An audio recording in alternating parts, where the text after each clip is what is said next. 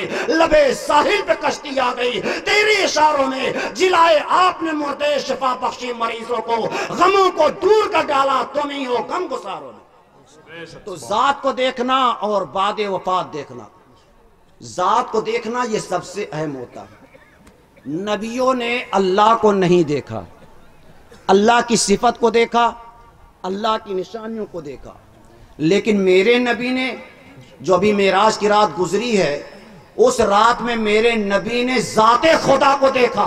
اب سارے نبی ایک طرف مسجد اقصی کے اندر سب مقتدی بن گئے، اس لیے کہ ان نبیوں نے خدا کی ذات کو نہ دیکھا تھا، لیکن احمد مختار نے ذات خدا کو دیکھا تھا، اس لیے سارے نبیوں کے تاجدار بن گئے۔ اسی طریقے سے جن مبارک آنکھوں نے رسول پاک کی ساری زندگی میں رسول پاک کا چلیے جلوہ زیبا دیکھا، ان کا رخ زیبا دیکھا، ان کی ظاہری صحبت کو اختیار کیا، جن کو صحابہ کہا جاتا ہے، دنیا کے سارے اخبار، دنیا کے سارے اختاب، دنیا کے سارے ابطال، ساری کائنات کو ایک طرف رکھ لو اور ایک صحابی کو ایک طرف رکھ لو تو ان کا مقابلہ نہیں ہوگا۔ یہ نماز کی بنیاد پر نہیں ہے، کسی عبادت کی بنیاد پر نہیں ہے، صوم و صلاۃ کی بنیاد پر نہیں ہے، حج و زکوٰۃ کی بنیاد پر نہیں، صرف اور صرف زیارت رسول کی بنیاد پر ہے۔ ان صحابہ نے رسول پاک کی ساری زندگی میں اپنے سر کی آنکھوں سے دیکھا تو کائنات میں سب سے افضل و اعلیٰ ہوگا۔